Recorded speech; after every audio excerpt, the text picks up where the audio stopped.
Dios te bendiga. La paz del Señor sea contigo en esta mañana, amado hermano y amigo que me escuchas. Hoy vamos a dar comienzo a nuestro devocional basado en la palabra del día de ayer, viernes. Y le damos gracias al Señor por esta oportunidad de poder contactar nuevamente por aquí con ustedes y disfrutar de la preciosa palabra del Señor. Vamos a estar orando. Señor, hoy nos dirigimos ante ti para agradecerte un día más de vida. Gracias por el pan que provees hoy para nosotros. No se perderá. Queremos aprovecharlo para avanzar, crecer y reinar. En el nombre de Jesús oramos. Amén. Vamos a estar leyendo en el libro de Lucas, capítulo 12, versículo 32, y dice de la siguiente manera: No temáis, manada pequeña, porque a vuestro Padre le ha placido daros el reino. En la palabra de ayer viernes por la noche, dada por nuestro amado hermano Rosy David Rodríguez, aleluya, se nos comenzó a hablar refiriendo a los reinos o gobiernos humanos y cómo se esperan por parte del pueblo las directrices u órdenes del rey o gobernante de ese pueblo o país, pues sus órdenes son importantes para sus vidas. A nosotros, los hijos del reino, los hijos de Dios, el Señor nos da una premisa, una noticia llena de el más grande amor y concesión.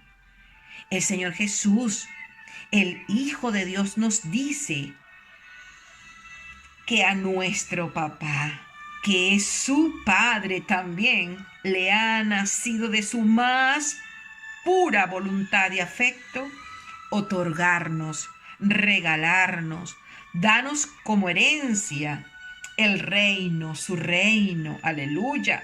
Qué noticia tan maravillosa, hermano. Pero podríamos preguntarnos, si me ha otorgado el Señor ser participante del reino, ¿por qué me siento como esclavo o no como un hijo del rey? El Señor también en el día de ayer a través del hermano Rossi nos hablaba de la ciencia de Dios para hacernos partícipes del reino que nos ha concedido. Que lo comprendamos y así podamos disfrutar plenamente de sus riquezas. Vamos a buscar en Romanos 11:33 un momento allí en sus Biblias o en la foto que les pongo sobre el texto a leer.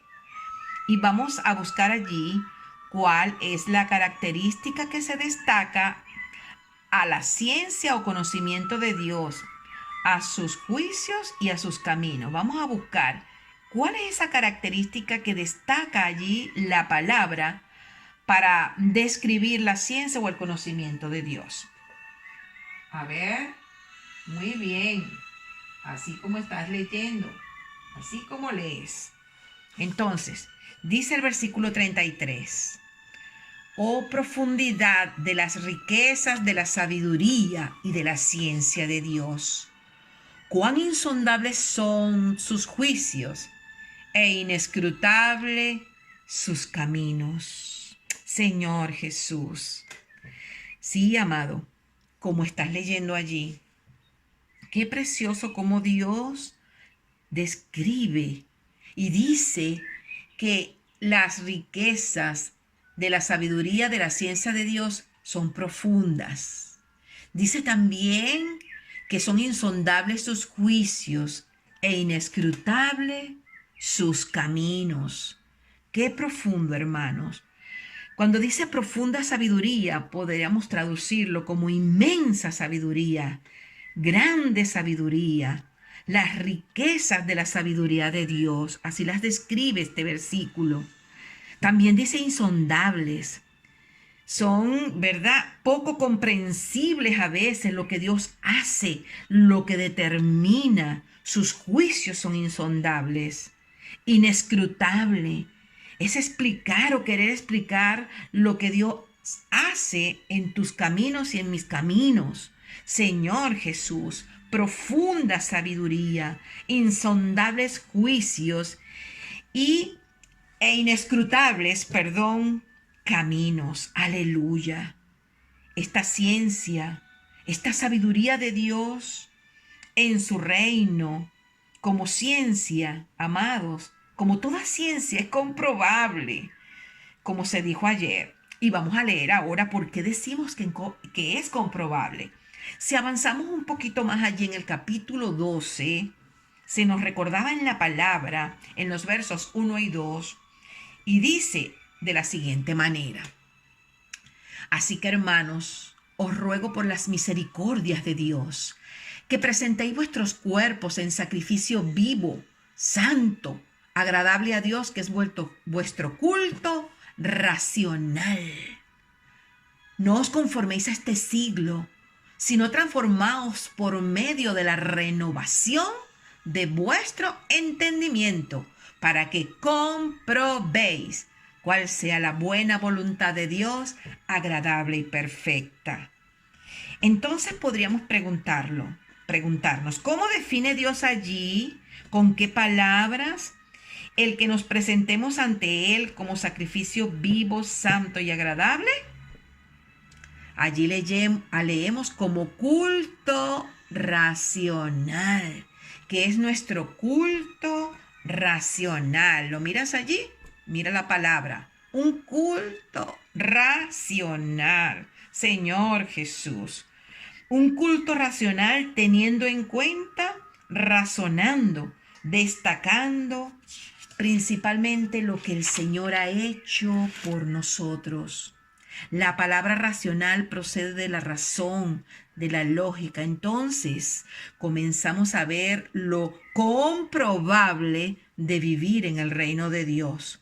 Cuando lógicamente nos presentamos ante Él y vivimos todo el tiempo delante de su presencia, como sacrificio vivo y no intermitentemente. Qué profundo y grande eres, Dios. Me asombra la ciencia del Señor en esta palabra, hermanos. Vamos a continuar con el verso 2. ¿Qué más nos recomienda Dios aquí? ¿Qué más nos recomienda en su ciencia? Dice: no os conforméis a este siglo, sino transformaos por medio de la renovación de vuestro entendimiento, para que comprobéis cuál sea la buena voluntad de Dios, agradable y perfecta. No te conformes a este siglo, no tomes la forma de él. Sufre una transformación, una metamorfosis, renovando tus maneras de pensar, tus pensamientos, tu mente, por mis palabras, te dice el Señor. ¿Para qué? Dice más adelante: para que compruebes la voluntad buena de Dios para ti, que es agradable y es perfecta. Gloria sea al Señor. Aquí vemos, amados, que Dios nos da las consignas para que, como toda ciencia, comprobemos lo que es su voluntad en su reino, el que nos ha otorgado, que llegará a ser en nuestras vidas bueno, agradable y perfecto. Este reino tiene que llegar a este punto, que para nosotros sea agradable, perfecto, obedecerle. Dios tiene ciencia para guiarnos, amados, para enseñarnos, para conducirnos en su reino y alcanzar lo que son sus riquezas. Todos estos días, el Señor ha venido hablando de hombres de fe, hombres que, aunque al principio con muchas dudas y temores inherentes al ser humano, pudieron dejarse guiar por el Espíritu de Dios en toda ciencia y conocimiento para caminar en fe, conforme a la voluntad de Dios.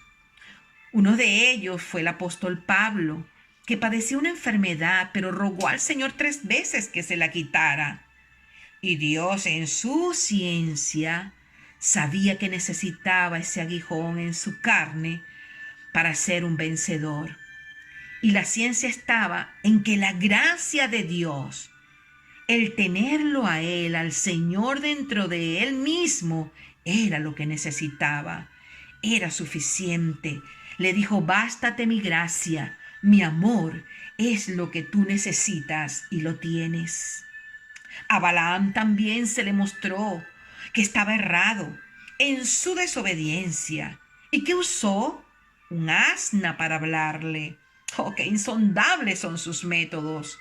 A Juan el Bautista, un mensaje de lo que Jesús estaba haciendo fue lo que lo hizo aclarar su mente llena de dudas y un consejo sabio. El Señor le dijo, y bienaventurado el que en mí no haya tropiezo. A Timoteo, una carta de amor. A Moisés, una zarza que no se apagaba. A Josué, una promesa para alentarlo. Esfuérzate y sé valiente. A Jeremías le dijo, te permito que te lleven cautivo para que más adelante sepas que te voy a dar el fin que esperas. Aleluya, amados hermanos y amigos que me escuchan. Van a levantarse situaciones, momentos donde no comprendemos qué es lo que está pasando. No entendemos el proceso. Las plantas, para que lleven más frutos, deben ser podadas. Se les cortan las ramas. Su apariencia es devastadora, pero es así como pueden fructificar más. Necesitamos un oído inclinado, humilde, un oído arrodillado, presto a escuchar la ciencia, el consejo, la dirección de Dios para nuestras vidas. El Señor actuará a tu favor, hermano. Recordemos la historia del burro. A veces hay que amarrarlo. El Señor ordena amarrarlo para no ocasionar daños peores, dañar a otros. El reino fue dado con muchísimo amor. Dénoslo, dánoslo al Señor a nosotros con amor y nosotros también debemos darlo, vivirlo en ese mismo amor, atendiendo a la dirección del Rey. Aleluya y amén. Oremos. Gracias, Señor, por tu ciencia, por tu gran entendimiento del todo y de las partes. Solo tú en tu omnisciencia, conociéndolo todo, nos puedes guiar a vivir y disfrutar de lo que has dado a esta manada pequeña, el reino. En el nombre de Jesús, oramos y lo pedimos. Amén y amén. Que el Señor te bendiga ricamente en esta mañana.